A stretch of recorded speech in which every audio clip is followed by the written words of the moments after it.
जबकि सऊदी अरब ने मजीद 5 ड्रोन्स मार गिराए हैं। ईरानी ड्रोन्स अल-शिबा ऑयल फील्ड की जानिब बढ़ रहे थे। सऊदी वजारत दिफा ने ईरानी ड्रोन्स को सहराए रबा अल-खाली में मार गिराने की तस्दीक की है। अल-जोफ रीजन में एक और ड्रोन मार गिराया है। सऊदी अरब की जानिब से ईरानी हमलों की शदीद मजम्मत की गई है। एयरपोर्ट्स और ऑयल फील्ड्स पर हमले आलमी कवानीन की संगीन खिलाफ वर्जी करार। मशरिक़ वस्ता पर हमलों का ईरानी जवाब गलत और नाकाबिल कबूल है। सऊदी वजारत खारिजा ने खबरदार किया है कि ईरान के हमले जारी रहे तो दो तरफा ताल्लुकात पर बदतरीन असरात होंगे। कशीदगी फैल गई तो इसमें सबसे बड़ा नुकसान खुद ईरान का होगा। ईरानी तेल के ज़खायर पर हमलों के बाद अमेरिका और इसराइल में इख्तिलाफात। अमेरिकी मीडिया का इंकिशाफ। इसराइल ने अमेरिकी रजामंदी के बगैर ईरानी तेल के ज़खायर पर हमला किया। इसराइल ने ईरान में तेल के 30 ज़खायर पर हमले किए। जवाबी कार्रवाई में ईरान अमेरिकी तेल के ज़खायर पर हमला कर सकता है। ऐसे हमलों से ईरानी कौम में अमेरिका के खिलाफ नफरत बढ़ेगी। स्टेट बैंक का शरह सूद बरकरार रखने का ऐलान। बड़ी और अहम खबर, स्टेट बैंक का शरह सूद बरकरार रखने का बड़ा ऐलान सामने आया है। आपको अपडेट करें कि स्टेट बैंक का शरह सूद बरकरार रखने का ऐलान। बड़ी और अहम खबर है कि स्टेट बैंक ने शरह सूद को बरकरार रखने का ऐलान कर दिया है। मॉनेटरी पॉलिसी का ऐलान किया गया है जिसमें शरह सूद को बरकरार रखा गया है और स्टेट बैंक की जानिब से यह फैसला किया गया है कि शरह सूद को बरकरार रखा जाएगा। नई मॉनेटरी पॉलिसी जारी कर दी गई है स्टेट बैंक की जानिब से जिसमें शरह सूद बरकरार रखी गई है।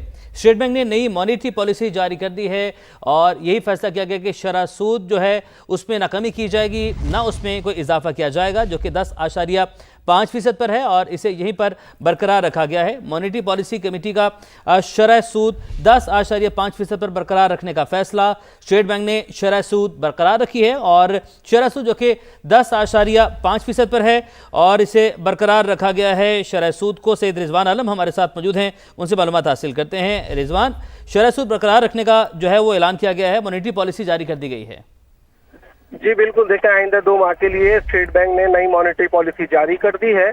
स्टेट बैंक की मॉनेटरी पॉलिसी कमेटी का आज इजलास हुआ गवर्नर स्टेट बैंक की ज़ेर सदारत स्टेट बैंक में और 2 घंटे से ज़ायद तवील इजलास जारी रहा। तमाम माशी इशारियों का और ख़ास तौर से मशरिक़ वस्ता की सूरत हाल के तनाज़िर में तफसीली जायजा लिया गया मॉनेटरी पॉलिसी कमेटी के इजलास में और उसके बाद जो अभी फैसला जारी किया है, अभी से कुछ देर कबल स्टेट बैंक ने वो शरह सूद को बरकरार रखने का फैसला किया है। मॉनेटरी पॉलिसी कमेटी ने शरह सूद अभी 10.5% पे बरकरार रखी गई है।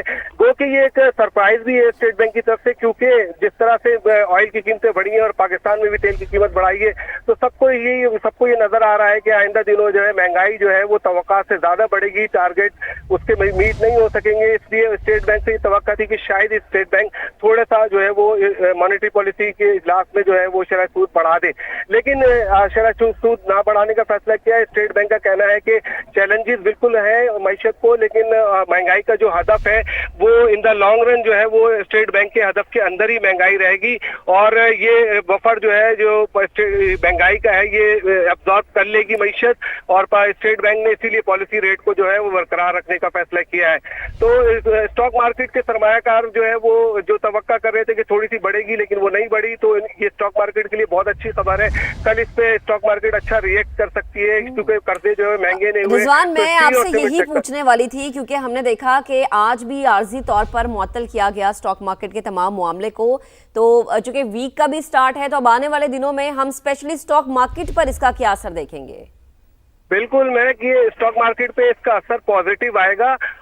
उसकी वजह यह है कि स्टॉक मार्केट जो है वो तवक्का कर रही थी, तजज़ियाकार भी तवक्का कर रहे थे कि शायद स्टेट बैंक जो है वो स्टांस अपना तब्दील करे, लेकिन ये एक बहुत बड़ी बात है कि स्टेट बैंक ने जो शरह सूद कम करने और बरकरार रखने का स्टांस है उसको तब्दील नहीं किया। ये अगर तब्दील होता तो ये मार्केट के लिए बहुत खराब और बुरी न्यूज होती और मार्केट कल इस पे मंफी रिएक्ट करती, लेकिन चूंकि अब ये बड़ी नहीं है शरह सूद तो मार्केट के लिए एक अच्छी न्यूज है और मार्केट इस न्यूज पे रिकवर करती हुई हमें नजर आएगी। मैं आपको बता रहा था कि खासतौर जो सीमेंट और स्टील सेक्टर है, फर्टिलाइजर सेक्टर है, ये बहुत हाईली लेवरेज होते हैं, कर्जोई पे अपनी तमाम चीजें चला रहे होते हैं, एक्सपेंशन से लेके ऑपरेशंस तक, तो ये इनके लिए बहुत अच्छी खबर है। और जब ये मार्केट में ये इनके शेयर्स में खरीदारी कल आती है तो मार्केट यकीनन थोड़ी बहुत रिकवर करेगी, लेकिन बहरहाल ईरान इसराइल अमेरिका जंग की जो सूरत हाल है उसको लेकर सरमायाकार फिर भी मोहतात ही रह सकते हैं। ٹھیک ہے رضوان، یہ بھی کہے گا یہاں پر جو اس کو برقرار رکھا گیا ہے تو اس کا مہنگائی کے اوپر کیا امپیکٹ پڑ سکتا ہے، کیا اثر پڑے گا؟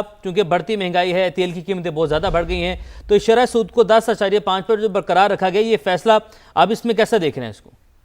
دیکھیں مہنگائی کے حوالے سے یہ کہ یہ شرح سود جو ایک بنیادی ٹول ہوتا ہے میں جو ہے وہ افراط زر کو کنٹرول کرنے کے حوالے سے، کیونکہ شرح سود جتنا زیادہ ہوتی ہے تو لوگ قرضے کم لیتے ہیں اور کم ایکسپینڈیچر کرتے ہیں، تو اس میں ڈیمانڈ جو ہے وہ کم ہو جاتی ہے معیشت میں، اور اس کی وجہ سے جو ہے چیزیں اتنی مہنگی نہیں ہوتی۔ اسی لیے جو ہے اسٹیٹ بینک جو ہے اس کا جب مہنگائی بڑھتی ہوئی دیکھتا ہے تو شرح سود کو بڑھاتا ہے۔ لیکن میں نے پہلے ہی کہا آپ سے کہ یہ ایک سرپرائز ہے اسٹیٹ بینک کا، کیونکہ زیادہ تر لوگوں کی اب یہ رائے تھی کہ اسٹیٹ بینک جو ہے کہ اس میں اضافہ کیا جا سکتا ہے، لیکن اضافہ نہیں کیا گیا، اسے برقرار رکھا گیا۔ آپ نے اپڈیٹ کیا، آپ کا بہت شکریہ۔ ابھی آپ کو ایک اور اہم خبر دیں گے۔ 2 سال بعد پنجاب میں نون لیگ پیپلز پارٹی میں شراکت اقتدار فارمولے پر عمل درآمد شروع ہو چکا ہے۔ وزیر اعلیٰ پنجاب نے ضلعی کوارڈینیشن کمیٹیوں میں پیپلز پارٹی کو نمائندگی دینے کی منظوری دے دی ہے۔ پیپلز پارٹی نے اپنے نمائندوں کی فہرست پنجاب حکومت کے حوالے کر دی۔ اسی پر بات کریں گے، جاوید فاروقی ہمیں جوائن کر چکے ہیں۔ جاوید صاحب بتائے گا فہرست میں کس کس کا نام ہے پیپلز پارٹی کی جانب سے؟ جی ہاں، دیکھیں یہ ایک طویل قضیہ تھا جس کا اب حل ہوا ہے، اور پیپلز پارٹی اور مسلم لیگ نون کے درمیان یہ تھا کہ جو ایک طے ہوا تھا شراکت اقتدار کا فارمولہ، اس پر عمل درآمد نہیں ہو رہا تھا، لیکن اب وزیر اعلیٰ مریم نواز شریف نے اوکے کر دیا ہے، اور پیپلز پارٹی کو اب ترجیحاً جو ہے وہ پنجاب کے مختلف پلیٹ فارم جو ہیں ان پہ نمائندگی مل رہی ہے۔ تو ابتدائی طور پر جو ضلعی کوارڈینیشن کمیٹیاں ہیں ان میں پیپلز پارٹی کا ایک نمائندہ جو ہے اسے شامل کیا جا رہا ہے۔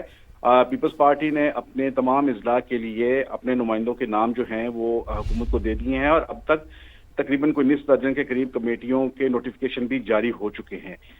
ہمارے تک جو نوٹیفیکیشنز پہنچے ہیں ان میں قصور، ساہیوال، سرگودا، میاں والی، اس کے علاوہ سیالکوٹ، اس کے نوٹیفیکیشن جو ہیں سرگودا کے یہ ملے ہیں، اور ان میں چودھری منظور جو ہیں انہیں قصور کی کمیٹی میں جو ہے ممبر بنایا گیا ہے، ذکی چودھری ساہیوال کے لیے بنائے گئے ہیں۔ اس طرح مختلف باقی جو اضلاع کے جو ڈسٹرکٹ پریزیڈنٹ ہیں یا ایکس جو ٹکٹ ہولڈرز ہیں ان کو کوارڈینیشن کمیٹیوں کا ممبر بنایا گیا ہے۔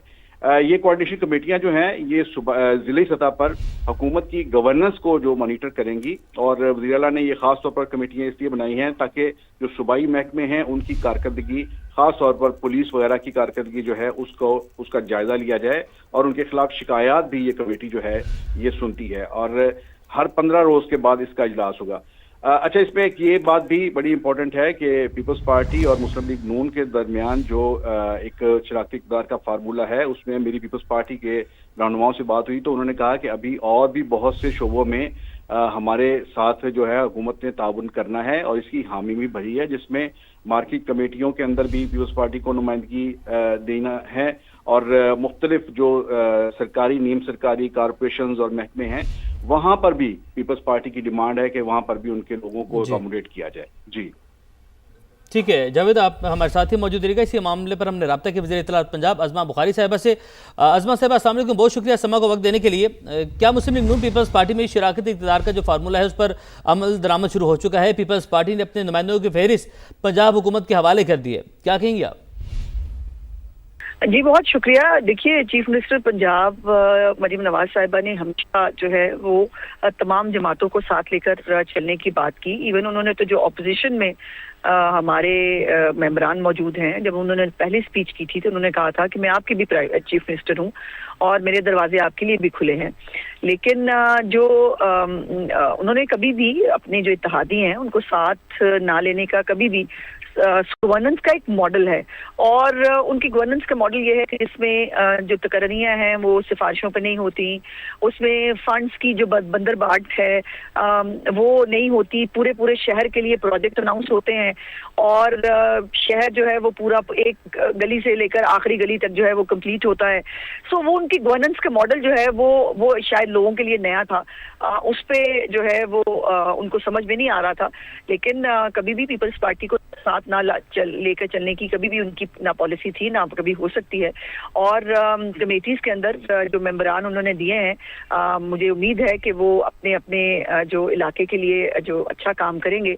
लेकिन वो जो कुछ हमारे बेचारे पीपल्स पार्टी के मरहूमीन हैं, जो सियासी मरहूमीन जो अपने अपने हलकों से जीत नहीं सके, लेकिन हर वक्त तो सोशल मीडिया के ऊपर जो है वो पंजाब हुकूमत के खिलाफ स्पेसिफिकली एक महाज खोल के बैठे होते हैं और बगैर किसी दलाइल के, बगैर किसी जो है वो हकायक के। सो आई होप कि उनको भी अब जो है सुकून आ जाएगा और उनको भी अब जो पंजाब की तरक्की के लिए जो चीफ मिनिस्टर साहबा ने इतने सारे काम किए हैं, जो वो तरक्की का एक एजेंडा लेके चल रही हैं, उसमें वो चीफ मिनिस्टर साहबा के जो है वो बाजू बनेंगे, ऑपोजिशन का जो है वो किरदार अदा करने की कोशिश नहीं करेंगे। बहुत शुक्रिया अज़मा बुखारी साहब, आपने समा के लिए वक्त निकाला, हमसे गुफ्तगू कर रही थी। उनका कहना था कि मुस्लिम लीग नून पीपल्स पार्टी में शराकत इक़्तिदार फार्मूले पर अमल दरामद शुरू हो चुका है और वज़ीर इत्तलात पंजाब अज़मा बुखारी ने समा की खबर की तस्दीक भी की है। समा से गुफ्तगू कर रही थी, उन्होंने कहा कि पीपल्स पार्टी के नुमाइंदों की फहरिस्त मिल गई है।